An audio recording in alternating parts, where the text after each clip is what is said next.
जय हिंद दोस्तों, मैं महेंद्र शर्मा स्वागत करता हूं वन वर्ल्ड हिंदी में। आपका उम्मीद करता हूं आप खुश और स्वस्थ है। दोस्तों आइए दिखाते हैं पाक मीडिया का एक और लेटेस्ट डिबेट। ये लाल टोपी जैद हमीद अब पाकिस्तान की हुकूमत और पाकिस्तान के नेताओं को ही गालियां निकालने लग गया है, क्योंकि इसको ये सिर्फ और सिर्फ सत्ता हथियाने के चक्कर में रहते हैं। आर्मी से रिटायर्ड जनरल, क्योंकि पाकिस्तान का इतिहास आज तक यही रहा है कि पाकिस्तान में कोई भी सत्ता अगर चल रही है, ढंग से चल रही है, तो सेना ने तख्ता पलट करके अपना राज कायम हमेशा से कर लिया है। यही नीति आपको इस डिबेट में भी दिखेगी, कैसे ये जैद हमीद आज गालियां निकाल रहा है इन सभी पाकिस्तान के हुक्मरानों, पाकिस्तान की सभी राजनीतिक पार्टियों और पता नहीं किस किस को गालियां निकाल रहा है, और बोल रहा है कि इस्लामिक स्टेट में सिर्फ और सिर्फ इस्लाम के नुमाइंदे ही पाकिस्तान को चलाएंगे, और वो नुमाइंदे सिर्फ और सिर्फ सेना से रिटायर्ड हुए वे सारे अधिकारी होंगे जो पाकिस्तान को चलाएंगे। तो दोस्तों देखिए इस लाल टोपी की क्या मानसिकता प्रदर्शित कर रहा है ये, और पाकिस्तान के लोगों में कैसे कट्टरवादी सोच का एक संचार कर रहा है। तो दोस्तों देखिए ये वीडियो और कमेंट में अपनी प्रतिक्रिया जरूर दें। लास्ट में आपसे रिक्वेस्ट करूँ, चैनल पे नए हैं तो चैनल को सबसे पहले सब्सक्राइब कीजिए, लाइक शेयर कमेंट जरूर कीजिए। दोस्तों जय हिंद, वंदे मातरम, भारत माता की जय। दोस्तों अब ये सियासी जमातें नहीं हैं, ये सियासी माफियाज हैं, ये डाकू हैं, ये गद्दार और लुटेरे हैं, और ये अगर कायम और बाकी रहे इसी तरह इस निज़ाम के साथ तो ये पाकिस्तान की पूरी रियासत को डुबो के रख देंगे। जितनी भी पाकिस्तान की सियासी जमातें हैं, बड़ी दो जमातों का ही नाम ले लीजिए, पीपल्स पार्टी और नवाब मुस्लिम लीग नून, ये सिर्फ उस वक्त तक पाकिस्तान से वफादार नज़र आती हैं जब तक इनके इक़्तिदार इनके पास है, या इनको उम्मीद है कि इक़्तिदार इनको मिल जाएगा। जिस लम्हे इनको ये ख़तरा हुआ कि इनके हाथ से इक़्तिदार लिया जा रहा है, इनकी दौलत ली जा रही है और अब मज़ीद इक़्तिदार में इनका हिस्सा नहीं होगा, तो ये पाकिस्तान को नाऊज़ु बिल्लाह आग लगा देंगे, तोड़ने की धमकी देंगे। पाकिस्तान न खप्पे से खप्पे, और अगर 18वीं तरमीम को छुआ तो पाकिस्तान नहीं रहेगा, सदारती निज़ाम नाफिज करने की बात की तो पाकिस्तान तोड़ देंगे। ये सारी बातें आपको mainstream political leaders Bilawal, Zardari, Nawaz Sharif, इन सब के मुँह से सुनने को मिली। इनमें से कोई भी पाकिस्तान का वफादार नहीं है। लिहाजा ये बात तो तय हो गई, जब एक मरतबा पता हो कि एक मरीज़ को कैंसर हो चुका है और वो मर रहा है, तो उस वक्त तो डॉक्टर एक्सपेरिमेंटल ड्रग्स भी दे देता है। उस वक्त तो डॉक्टर ये कहता है कि अब तो मरने वाला है और कोई ऑप्शन ही नहीं है हमारे पास सिवाय इसके कि हम नया तजुर्बा करें। और जब हम सदारती निज़ाम की बात करते हैं तो इसकी तो पाकिस्तान और इस्लामी तारीख़ में ये चीज़ इस कदर मुस्तहकम और साबित है कि इसके लिए हमें मज़ीद एक्सपेरिमेंट करने की ज़रूरत नहीं है। दुनिया का हर मुल्क अपनी ज़रूरत के मुताबिक अपना सियासी निज़ाम बनाता है। चीन ने अपना सियासी निज़ाम बनाया हुआ है, रूस ने अपना बनाया हुआ है, सऊदी अरब के पास अपना है, ईरान के पास अपना है, फ्रांस, इंग्लैंड, अमेरिका, सब ने, किसी ने यह नहीं कहा कि दुनिया क्या कहेगी, हम जमहूरियत के रास्ते पर चलना चाहते हैं, डिक्टेटरशिप चलाएं, जमहूरियत चलाएं, आमरीत चलाएं, बादशाहत चलाएं, दुनिया ने क्या कहना है, FATF लग जाएगा। ये सब बेगैरत, बेशरम, बेहया लोगों के आर्गूमेंट्स और दलीलें हैं। मर्द आज़ाद वो करता है जो उसके मुल्क और कौम के मफाद में होता है। और जब हम सदारती निज़ाम की बात करते हैं तो हम मार्शल लॉ की बात नहीं कर रहे, हम डिक्टेटरशिप की बात नहीं कर रहे, हम फैशिज़म की बात नहीं कर रहे, हम एक सो कॉल्ड अवामी इस्तिस्वाब राय, अवाम की मर्ज़ी से एक सदर के इंतखाब की बात कर रहे हैं। तो फिर किसको तकलीफ़ है? तकलीफ़ वही कहा कि उसी को है, उन सियासी जमातों को है कि जिनका किरदार फिर इसमें ख़त्म हो जाता है। पाकिस्तान में माजी में हमारे पास हुदूर रहे हैं, लेकिन वो सदारती निज़ाम नहीं थे।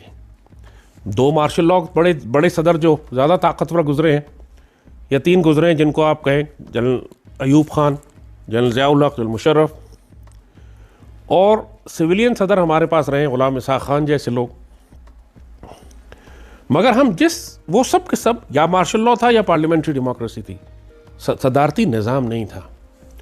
जब पाकिस्तान बना उस वक्त कायद-ए-आज़म ने भी ये बात कही थी कि मेरी कौम का जो मिजाज है इसके मुताबिक यहाँ ब्रिटिश पार्लियामेंट्री डेमोक्रेसी नहीं चल सकती। हमारी कौम ग़ुलाम है, अभी तक इसकी सोच और फ़िक्र ग़ुलाम है। ये तासुब में, असबियत में, कौमियत में, लिसानियत में, फ़िरक़ावारियत में, सूबाइयत में तक़सीम है, और इनमें करप्शन और ख़यानत आम है। ऐसे में अगर आप ये जो मौजूदा सियासी निज़ाम है इसकी तमाम ख़राबियाँ आप देख चुके हैं। सेनेटर्स 50-50 करोड़ रुपया देकर सेनेटर बनते हैं। डाकू, डकैत, स्मगलर, ड्रग नारकोटिक्स डीलर्स, ये हमारे सेनेटर्स हैं। पाकिस्तान के पार्लियामेंटेरियंस करोड़ों रुपया लगा कर आते हैं, फिर वो करोड़ों रुपया लूटते हैं कौम से, क्योंकि वो एक इन्वेस्टमेंट होती है जो उन्होंने की होती है। और फिर जो इलेक्शन का प्रोसेस है, अगर किसी जगह पे 100 वोट हैं और सिर्फ 20 लोगों ने वोट डाले, तो जिस जमात को 8 वोट मिलते हैं वो वहाँ से इलेक्ट हो जाता है, उसका MNA और MPA, और वो क्लेम करता है कि मुल्क की अक्सरियत मेरे साथ है। यानी ये जो जहालत का निज़ाम एक बना हुआ है बेशरम, जिसमें ना कोई किसी की शराफत, किरदार, अखलाकियात, किसी की कोई चीज़, हालांकि 62 और 63 मौजूद है लेकिन कभी इस पर अमल नहीं किया जाता। लिहाजा ये बात बिल्कुल तय हो चुकी है। आप देख चुके हैं कि जिस तरह करप्शन के केसेस हमारी सियासी जमातों उनके सरबराहान के ऊपर हैं। अब कोई ऑप्शन नहीं है हमारे पास। अब आपको पसंद आए या ना पसंद आए, पाकिस्तान को अब एक नया सियासी निज़ाम चाहिए। और अगर आप मार्शल लॉ अवॉइड करना चाहते हैं या अनारकी अवॉइड करना चाहते हैं, या तो शाम और लीबिया की तरह अनारकी हो, क्योंकि उन लोगों ने, उनके हुक्मरानों ने अपनी कौम की आवाज़ नहीं सुनी, सख्ती से हुकूमत करते रहे, जबर था। वहाँ भी बादशाह थी लेकिन वो बादशाह आमरियत थी, डिक्टेटरशिप थी। नतीजतन उनके मुल्कों में उन्हीं की कौमों ने बगावत कर दी और फिर बाहर की ताकतें शामिल हो गई, और फिर मुल्कों का, इराक़ का, शाम का, लीबिया का हाल जो आपने देखा। तो क्या ये बेहतर नहीं है कि पूरी कौम और उसकी अशराफिया और इदारे मिलकर ही तो मुल्क का निज़ाम एक ठीक कर लें, ताकि दुश्मनों को मौका ना मिले कि हमारी सियासी जमातों और हमारे अंदर जो अफसरदा और मायूस ग्रोह हैं उनको इस्तेमाल करके पाकिस्तान की रियासत के ख़िलाफ़ बगावत बर्पा करें। जब हम बात करते हैं मुल्क में सदर के इंतखाब की, तो आपको उन सारी ख़राबियों का सद्देबाब करना है कि जो पाकिस्तान की पार्लियामेंट्री डेमोक्रेसी में है।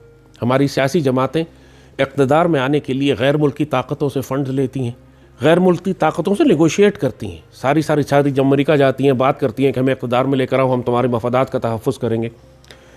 नवाज शरीफ इंडिया से रब्ते करता है, जरदारी अमरीका से रब्ते करता है, और ये सब उनकी मदद से, गैर मुल्की ताकतों की मदद से ये इक़्तिदार में आते हैं। तो आपने सदारती निज़ाम जो बनाना है उसकी तरीक़ाकार ही कुछ ऐसा होगा कि आप वो तमाम दरवाज़े बंद कर दें कि गैर मुल्की ताकतें या रुपया या पैसा या कौमियत या लिसानियत या असबियत या बरादरी, ये सब चीज़ें इन्फ्लुएंस कर सकें मुल्क के सदर के इंतखाब में। नापाक और पलीत और जाहिल तरीन लोग सिर्फ इसलिए कि सियासी जमात के मेंबर होते हैं वो मुल्क के गवर्नर और वज़ीर आला लगाए जाते हैं, मुल्क के सेनेटर्स बनते हैं, सेनेट कमेटीज़ के चेयरमैन बनते हैं, पाकिस्तान की नेशनल पॉलिसीज़ बनाने के ज़िम्मेदार होते हैं, जो अंगूठा छाप जाहिल होते हैं, गद्दार होते हैं, खाइन होते हैं। चूँकि ये सो कॉल्ड डेमोक्रेटिक प्रोसेस ही यही है कि चूँकि पॉलिटिकल पार्टी के मेंबर हैं, लिहाजा कल कोई हज्जाम था तो आज वो मिनिस्टर ऑफ इंटीरियर बना हुआ है, कल कोई तवाइफ़ों के बाज़ार में गजरे बेचता था तो आज वज़ीर आला बना हुआ है। यानी ये इस कदर नापाक और पलीत निज़ाम जो है, जिसमें जिस शख्स को दुनिया में ना कोई कारोबार कर सकता है ना कोई काम कर सकता है, वो सियासत में आ जाता है। और ये सियासतदान ही नहीं, हमारे सियासतबाज हैं, प्रोफेशनल जवारी। तो अब इस सारे निज़ाम को हम किस तरह दुरुस्त करें? इसीलिए बार बार जो कायद आज़म ने भी कही कि सदारती निज़ाम का तरीक़ाकार जो हम बताएं। अगला सवाल जैसे किया जाए, सदर कैसे मुंतखब करेंगे? पाकिस्तान में एक नेशनल सिक्योरिटी काउंसिल है, ये हमारा आला तरीन इदारा है मुल्क में। इसमें पाकिस्तान की तमाम मुसल्लह अफवाज और इंटेलिजेंस एजेंसीज़ के सरबराहान इसके मेंबर होते हैं। अब चूँकि पॉलिटिकल गवर्नमेंट भी है, लिहाजा वज़ीर आज़म भी इसके मेंबर हैं, वज़ीर आला भी इसके मेंबर होते हैं, सेनेट के चेयरमैन, ये सब। नेशनल सिक्योरिटी काउंसिल एक ऐसा इदारा है, ये हमारी इस्टेब्लिशमेंट है, सिविल और मिलिट्री, और इसके साथ साथ हमारे elected so called political representatives, जो कि रिप्रेजेंटेटिव नहीं है, इलेक्टेड पीपल सो कॉल्ड। आपको पूरे पाकिस्तान में क्या 3 या 4 लोग ऐसे नहीं मिलेंगे कि जो इस काबिल हों कि जिनको आप कह सकें कि ये रियासत पाकिस्तान के सरबराह बन सकते हैं? इनको बनना चाहिए। इनमें निगाह बुलंद है, सुखन दिल नवाज है, जहाँ पुरसोज हैं, ये दलेर लोग हैं, विजडम है, फिरासत है, इनकी दीन के ऊपर और तारीख़ के ऊपर गहरी निगाह है, सोशियोलॉजी को, साइंसेस को समझते हैं, जदीद दुनिया के तकाज़ों को, जियोपॉलिटिक्स को जानते हैं।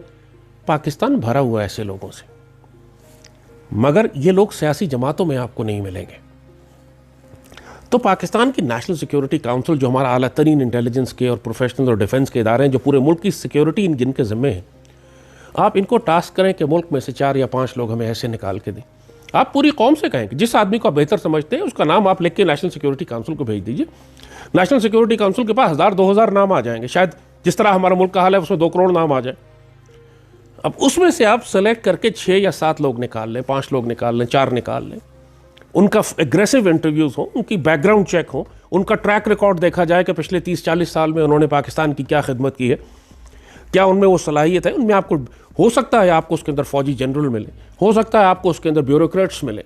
आप पाकिस्तान की फॉरेन ऑफिस में, हमारी ब्यूरोक्रेसी में शानदार अफसर हैं कि जिनका ट्रैक रिकॉर्ड, जिन्होंने पूरे पाकिस्तान को लिटरली संभाला हुआ है। गुलाम इसा खान एक मिसाल थे, वापडा के चेयरमैन थे, पहले एक नायब तहसीलदार भर्ती हुए थे, फिर होते होते वापडा के चेयरमैन लगे, फिर वहाँ सेनेट के चेयरमैन लगे, फिर प्रेसिडेंट ऑफ पाकिस्तान लगे। मगर जिस तरह उन्होंने पाकिस्तान के कोई 1% की करप्शन नहीं, जो पेट्रियट दलेर आदमी, पूरी दुनिया का प्रेशर स्टैंड लिया न्यूक्लियर प्रोग्राम पे उसने और काम कर, इस तरह के लोग पाकिस्तान भरा हुआ है। और आप पाकिस्तान में से इस तरह के 3-4 लोगों का मुंतखब करके कौम के सामने रख दीजिए और कहिए अब आप इसमें से जिसको चाहें सदर मुंतखब कर ले, पूरी कौम वोट दे उनको। अब आपको यह फिक्र करने की ज़रूरत नहीं है कि जो इलेक्शन के लिए खड़ा हुआ है वो पैसा लगाएगा, वो रुपया लगाएगा, वो बरादरी, कौमियत, ज़ात के, सूबाइयत की बुनियाद के ऊपर। अब किसी के पास आपने ये ऑप्शन छोड़ा ही नहीं है। नेशनल सिक्योरिटी काउंसिल ने पूरे मुल्क से चुन के 3-4 आदमी लाए हैं, आपके सामने रख दिए, उसमें से आप अपना सदर मुंतखब कर लीजिए। और वो पावरफुल सदर, एक ताकतवर सदर, चूँकि जब सदर होगा तो पूरे मुल्क का सदर होगा, फिर 18वीं तरमीम वाला फ्रॉड नहीं होगा। ये जरदारी और नवाज शरीफ जैसे बदबख्तों ने ये बनाया था इसीलिए कि पाकिस्तान की फेडरेशन को कन्फेडरेशन कर दें, सूबों को मरकज़ से मजबूत कर दें और आखिर में जो मरकज़ी हुकूमत है उसका इख्तियार सिर्फ इस्लामाबाद तक महदूद कर दें। ये सारी गद्दारियाँ ख़त्म करनी पड़ेंगी। दायरा फेडरल प्रेसिडेंट होगा, वो मजबूत मरकज़ी सदर होगा, और फिर वो सदर अपनी काबीना लेकर आए, वो बेहतरीन लोग सेलेक्ट करे, वही उन्हीं सारे लोगों को नेशनल सिक्योरिटी काउंसिल दोबारा वेट करे कि भाई जिन लोगों को सदर अपॉइंट कर रहा है, ऐसा ना हो कि अमेरिका से आप जुल्फी बुखारी ले आएँ या मोईद यूसुफ ले आएँ या बाकर रजा लेकर आ जाएं, जैसे भी हुआ। आपको उसको फिर नेशनल सिक्योरिटी काउंसिल वेट करेगी। जब वेट करेगी तो फिर वो डिफाइन करेगी कि ये लोग इस काबिल हैं कि ये मुल्क की काबीना बन सकते हैं, मुल्क चलाने के लिए एडवाइज़र लग सकते हैं प्रेसिडेंट के। और ये टीम जो होगी, जो पूरी तरह से वेटेड होगी, नेशनलिस्ट होगी, पेट्रियट होगी, इस्लामिक होगी, पाकिस्तान की आइडियोलॉजी, नज़रियात को फॉलो करने वाली होगी, ये टीम फिर पाकिस्तान का निज़ाम चलाए। और एक बात सबसे इंपॉर्टेंट याद रखिएगा यहाँ पे, कॉन्स्टिट्यूशनली, आईनी लिहाज से पाकिस्तान डेमोक्रेसी नहीं है। पाकिस्तान डेमोक्रेसी नहीं है, पाकिस्तान रिपब्लिक है। डेमोक्रेसी में लोगों की राय फौकियत रखती है, रिपब्लिक में आइडियोलॉजी और नजरिया फौकियत रखता है।